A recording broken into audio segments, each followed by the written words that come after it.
नमस्कार, मी प्राजक्ता जोशी. इंडी जर्नलच्या न्यूजपेपर राऊंडअपमध्ये आपल्या सर्वांचं स्वागत आहे. आजच्या राऊंडअपची सुरुवात करूया द हिंदूने.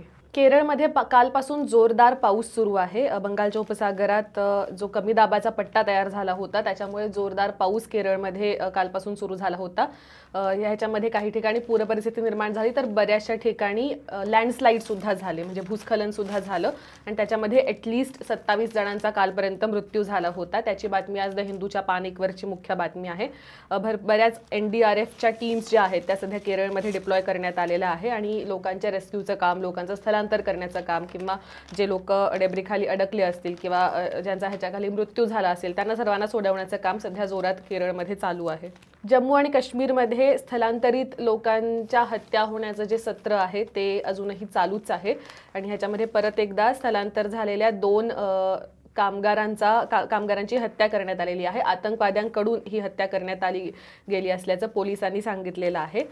हे दोघंही तिथले स्थानिक नव्हते, बाहेरच्या राज्यांमध्ये तिथं आले होते काम करायला आणि सध्या ही सर्व परिस्थिती बघता आहे आणि बाहेरून आलेल्या लोकांचं सध्या जे लोकांवर सध्या संकट आलेलं आहे तर ते सर्व बघता पोलिसांनी असा विचार पोलीस करत आहेत किंवा पोलिसांचं असं म्हणणं आहे की या सर्व जे कोणी स्थलांतरित आहेत त्यांना सर्वांना त्यांच्या घरात राहण्यापेक्षा सिक्युरिटी सगळ्यात जवळचे जे सिक्युरिटी कॅम्प्स आहेत, ज्या छावण्या आहेत तर तिथं जाऊन त्यांनी राहावं, जेणेकरून त्यांची सुरक्षितता बघणं, त्यांची सुरक्षितता मेंटेन करणं हे अजून जास्त सोपं होईल किंवा शक्य होईल.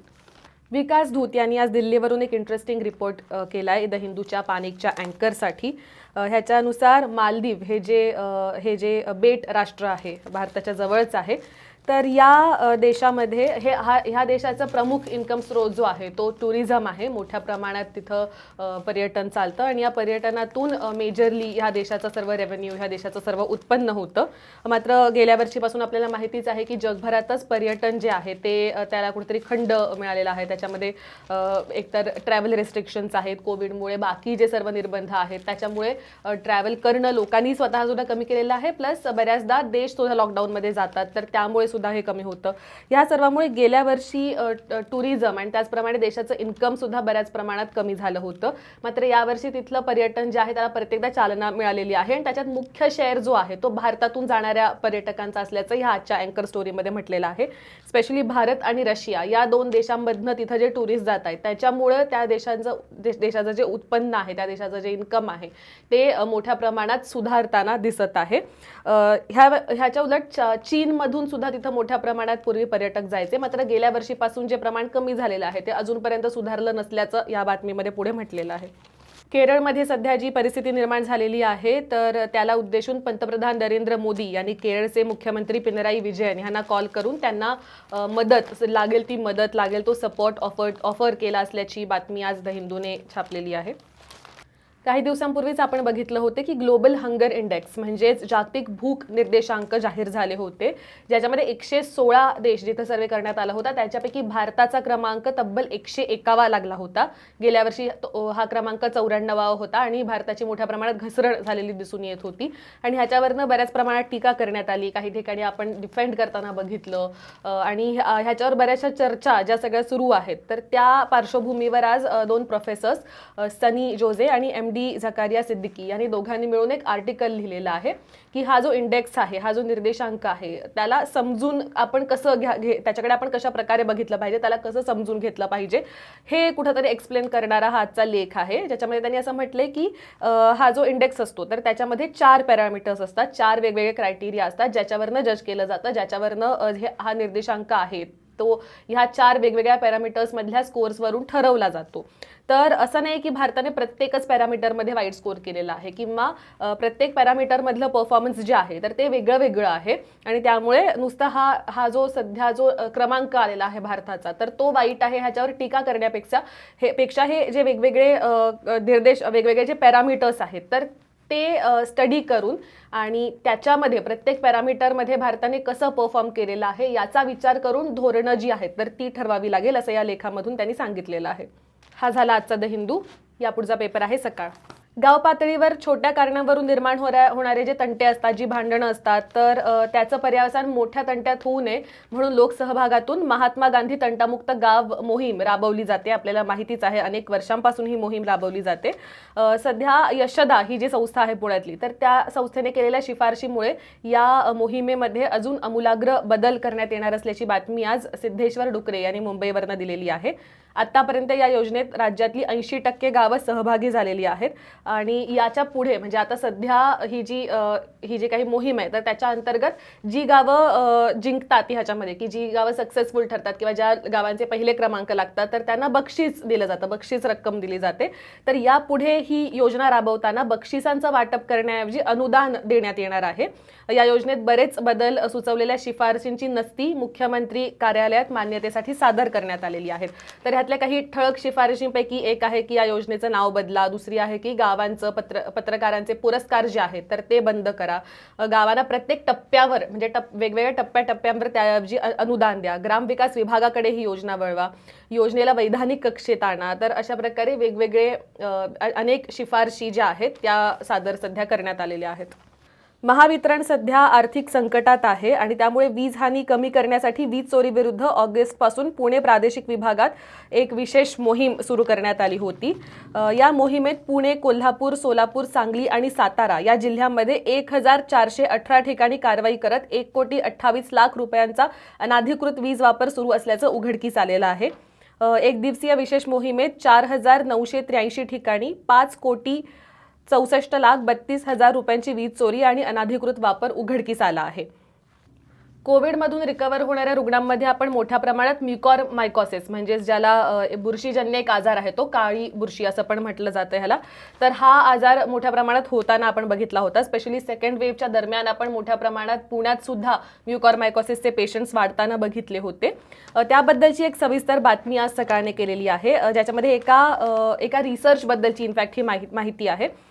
तर ह्या स्टडीमधून, ह्या निरीक्षणातून असं दिसून आलेलं आहे की कोरोनातून बरं करण्यासाठी जो स्टेरॉइड्सचा वापर करण्यात आला, इनफॅक्ट काही ठिकाणी अनियंत्रित स्टेरॉइड्सचा वापर करण्यात आला, तर त्यामुळे म्युकॉरमायकॉसिसचं प्रमाण वाढलं असल्याचं दिसून आलेलं आहे.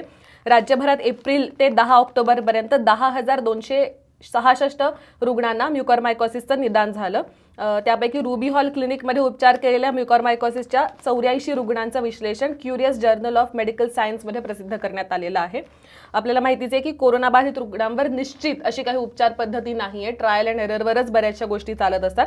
तर ह्या सर्वांमध्ये जे हायपॉक्सिक रुग्णालयात यायचे, ज्यांना श्वसनाचा त्रास व्हायचा, लंग्समध्ये इन्फेक्शन व्हायचं, तर अशा रुग्णांवर स्टेरॉइड्स वापरून मृत्यू रोखता येत असल्याचं निरीक्षणातून समोर आलं होतं. त्यामुळे मोठ्या प्रमाणात स्टेरॉइड्सचा वापर करण्यात आला आणि अशा पेशंट्समध्ये बऱ्याच साऱ्या पेशंट्समध्ये म्युकॉरमायकॉसिसचा आजार सुद्धा झालेला आपल्याला दिसून आला होता. शहरात बऱ्याच ठिकाणी चौकामध्ये, इमारतींवर सगळीकडे केबल्स टाकलेल्या आपल्याला दिसून येतात. त्या केबल्स ज्या आहेत तर त्या अवैध पद्धतीने टाकलेल्या असून त्यामुळे महापालिकेचं उत्पन्न तर बुडतंच, त्याचबरोबर शहराचं विद्रुपीकरण सुद्धा होतं. यावर प्रतिबंध घालण्यासाठी या संबंधित कंपन्यांना दंड आकारून त्या भूमिगत करण्याचे आदेश दिले जाणार असल्याचं नुकतंच महापालिकेच्या स्थायी समितीने म्हटलेलं आहे. तसं केलं तर महापालिकेला सुद्धा 500 कोटींचं उत्पन्न मिळेल असा दावा सुद्धा या समितीने केलेला आहे. जुन्नर कृषी उत्पन्न बाजार समितीच्या नारायणगाव उपबाजारात शनिवारी रात्री झालेल्या लिलावात चांगल्या प्रतीच्या कोथिंबीर जोडीला शेकडा 14,000 रुपये म्हणजेच 140 रुपये जोडी असा भाव मिळाला. इथल्या उपबाजारात मागच्या 17 वर्षांमध्ये कोथिंबीर जोडीला मिळालेला हा ऐतिहासिक बाजारभाव असल्याचं सभापती संजय काळे यांनी सांगितलं आहे. हा होता आजचा सकाळ. यापुढचा पेपर आहे इंडियन एक्सप्रेस. काल म्हणजेच रविवारी मुंबईत एकाही कोविड रुग्णाचा मृत्यू झाला नाही.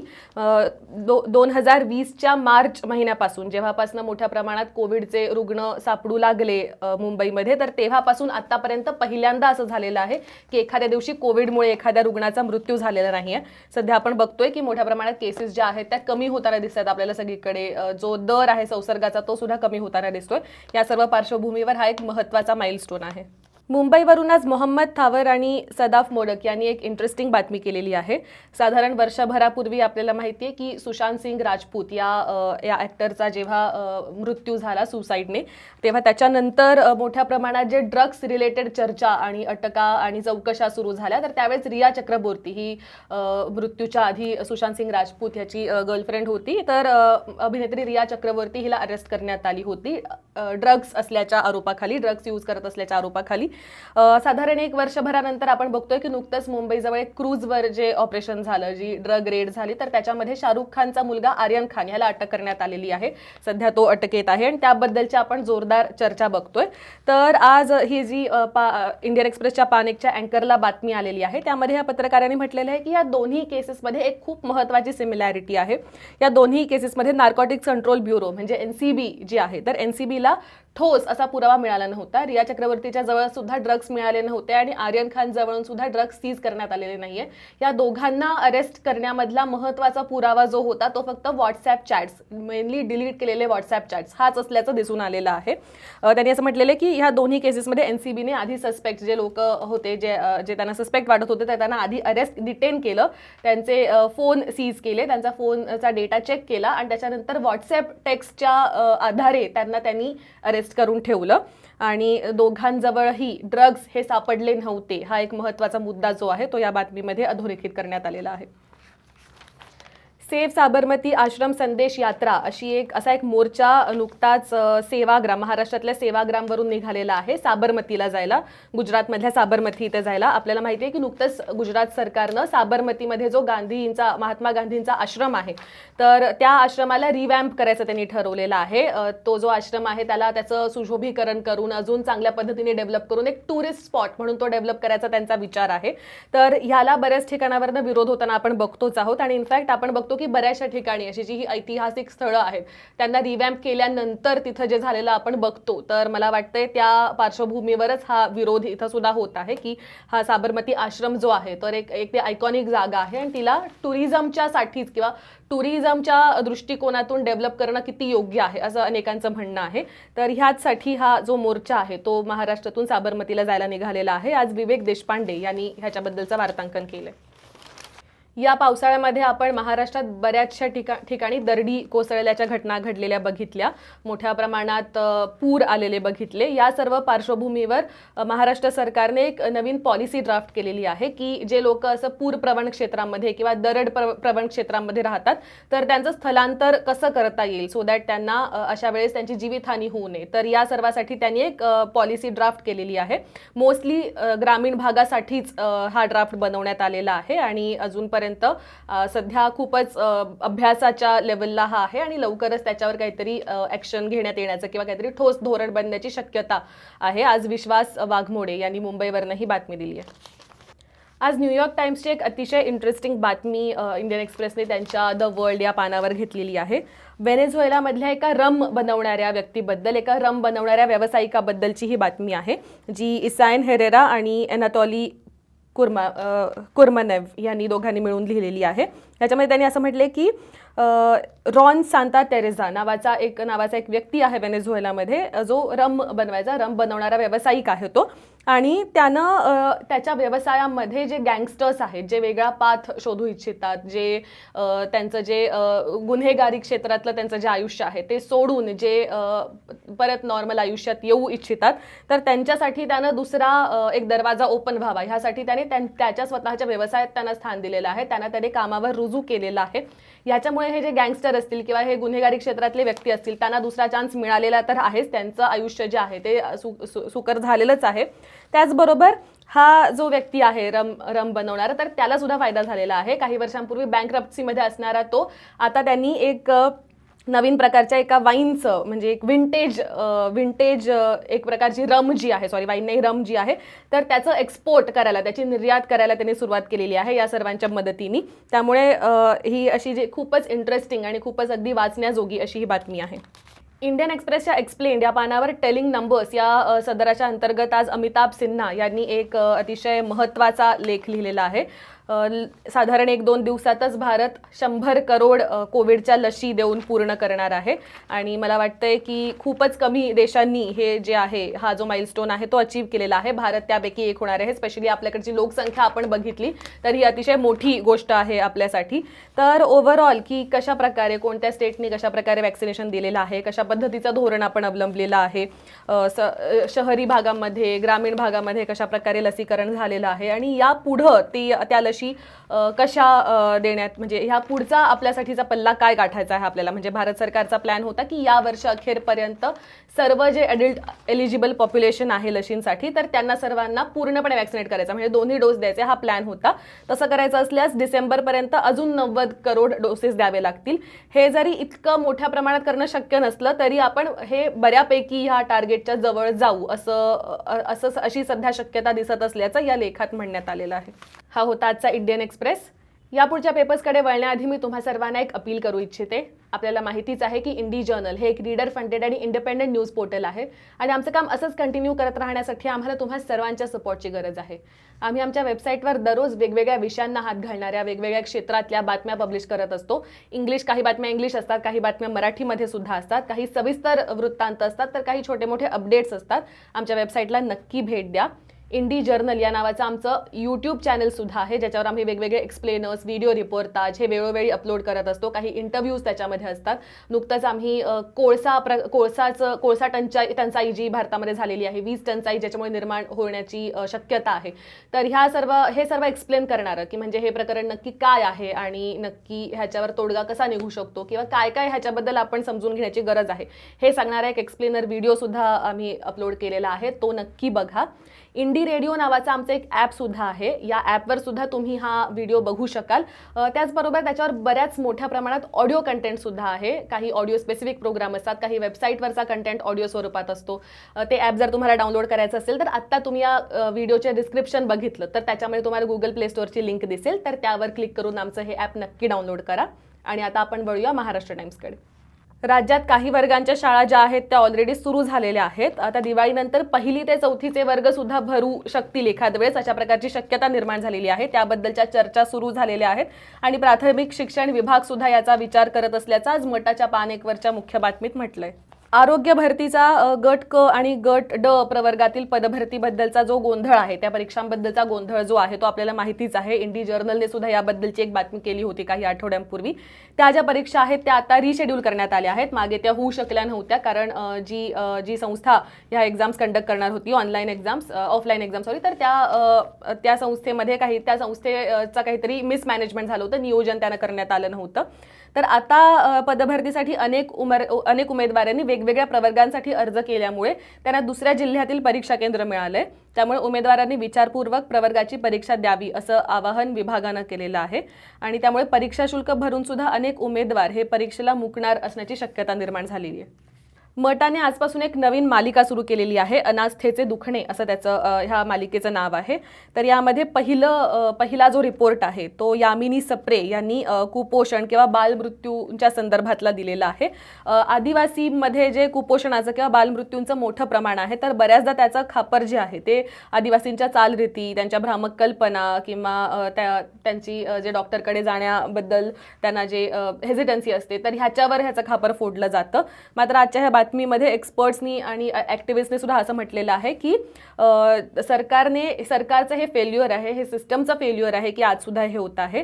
जर ही आरोग्य यंत्रणा आदिवासी भागात किती सक्षम आहे हे आधी बघणं गरजेचं आहे आणि नंतर म्हणजे आदिवासींना डिरेक्टली त्यांच्या प्रथा किंवा आदिवासींवर हा ब्लेम ढकलण्यापेक्षा उपचार आणि जनजागृतीची आपल्याकडे जी यंत्रणा आहे ती अधिक सक्षम करणं गरजेचं आहे.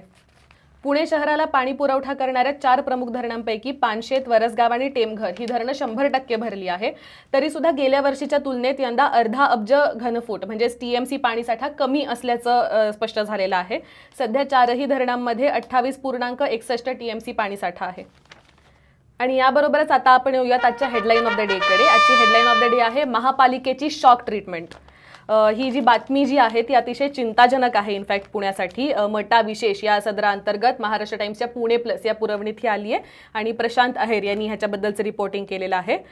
पुणे महानगरपालिकेच्या हद्दीत जवळपास 12,000 पथदिव्यांवरचे जंक्शन बॉक्सेस जे आहेत तर त्यांची झाकणं तुटलेली किंवा निकामी अवस्थेत असल्याचं समोर आलेलं आहे. ही बाब स्पेशली पादचाऱ्यांसाठी जे ह्या जंक्शन बॉक्सेस जवळून चालत जातात त्यांच्यासाठी अत्यंत धोकादायक आहे.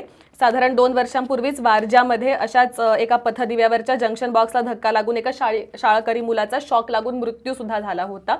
आणि ह्या पार्श्वभूमीवर पुणे महानगरपालिका जी आहे ऊर्जा बचतीबद्दल नुकतंच त्यांनी पाठ थोपटून घेतलेली आहे. मात्र या सर्व गोष्टींकडेही लक्ष देणं किती महत्त्वाचं आहे हे या बातमीमधनं अधोरेखित करण्यात आलेलं आहे. हा होता आजचा मटा. यापुढचा पेपर आहे पुणे मिरर. पुणे मिररच्या पान 1 वरची जी आजची बातमी आहे ती आजची आपली बेस्ट ऑफ द डे बातमी आहे. खरं तर अतिशय सॅड आणि म्हणजे दुर्दैवी अशी ही बातमी आहे. यशपाल सोनकांबळे यांनी लिहिलेली बातमी एका व्यक्तीबद्दल आहे ज्यांचं नाव आहे आदिनाथ साळवे. 10 ऑगस्ट 1986 आदिनाथ साळवे हे एका हत्येचा साक्षीदार बनले. Indian army chief general Arun Kumar Vaidya यांची पुण्यात हत्या झाली होती आणि त्या हत्या त्यांनी होताना बघितली. त्यांनी साक्षीदार ही भूमिका सुद्धा त्यानंतरच्या केसमध्ये बजावली. कोर्टात साक्ष सुद्धा त्यांनी दिली होती. काही काळ त्यांना पोलीस प्रोटेक्शन सुद्धा होतं. मात्र त्यानंतर काय झालं माहीत नाही आणि आता सध्या 65 वर्षांचे आदिनाथ साळवे हे रस्त्यावर राहतात. त्यांची मानसिक अवस्था ठीक नाही आहे. मेंटली ते अनस्टेबल आहे. ते फुटपाथवर राहतात. पुणे पोलीस कमिशनरेट जवळच्या एका चर्च बाहेरच्या फुटपाथवर ते राहतात. बासरी वाजवतात आणि काही त्यांना आठवत नाही फारसं आणि फुटपाथवरच त्यांचा संपूर्ण दिवस त्यांच्या रात्री ते घालवताना बऱ्याच लोकांना येता जाता लोकांना दिसतात. त्यांच्याबद्दल ही बातमी देण्यात आलेली आहे की अशा एका महत्त्वाच्या केसमध्ये ते साक्षीदार म्हणून राहिले आणि त्यांनी स्वतःच्या जीवाची पर्वा न करता ब्रेवली समोर येऊन बऱ्याच लोकांमध्ये ते होते ज्यांनी हे बघितलं होतं आणि फार कमी लोकांपैकी ते होते जे साक्षीदार म्हणून उभे राहिले आणि हे सगळं करून सुद्धा आज त्यांची हालत अशी आहे की ते रस्त्यावर आहेत आणि त्यांना कुणी वाली नाहीये. नुकतंच पुणे महानगरपालिकेनं कल्चर आणि थिएटर ॲक्टिव्हिटीज बूस्ट करण्यासाठी त्याला प्रोत्साहन देण्यासाठी जवळपास 1 करोड रुपयांचा निधी त्यांच्याजवळ तो होता तर तो डायव्हर्ट करण्याचा प्लॅन केलेला आहे आणि त्याला जोरदार शहरातून ओपोज होत आहेत, विरोध होत आहे. फक्त आर्टिस्ट कम्युनिटीमधनंच नाही तर इतर नागरिकांकडनं सुद्धा याला विरोध होत आहे. आपल्याला माहितीच आहे की गेल्या वर्षीपासून जेव्हापासून पॅन्डेमिक सुरू झालं तेव्हापासून सांस्कृतिक क्षेत्र जे आहे तर त्याच्यावर किती मोठा परिणाम झाला ते आपल्याला माहितीच आहे. बराचसा टाईम रंगमंच बंद होते, थिएटर्स बंद होते, इतर जे सर्व आर्टिस्ट होते त्यांच्यावर सुद्धा खूप मोठ्या प्रमाणात उपासमारीची वेळ आलेली आपण बघितली होती. त्याबद्दलच्या अनेक बातम्या अनेक व्हिडिओज आपण वेळोवेळी बघतच असतो. अनुप सातफळे यांनी आज जी बातमी केलेली आहे त्याच्यामध्ये सर्व वेगवेगळ्या क्षेत्रामधल्या नागरिकांनी आणि शहरातल्या आर्टिस्ट कम्युनिटीने सुद्धा मोठ्या प्रमाणात हे जे सध्या म्हणणं आहे PMCचं की हा जो फंड आहे तो इतर ठिकाणी डायव्हर्ट करायचा तर त्याला विरोध केलेला आहे. तर हा होता आजचा पुणे मिरर आणि याबरोबरच आजचा इंडी जर्नलचा न्यूजपेपर राऊंडअप सुद्धा आम्ही इथंच थांबत आहोत. दररोज आमचा राऊंडअप बघत राहण्यासाठी आम्हाला फेसबुकवर नक्की फॉलो करा आणि इंडी रेडिओ हे आमचं ॲप डाउनलोड करायला विसरू नका. धन्यवाद.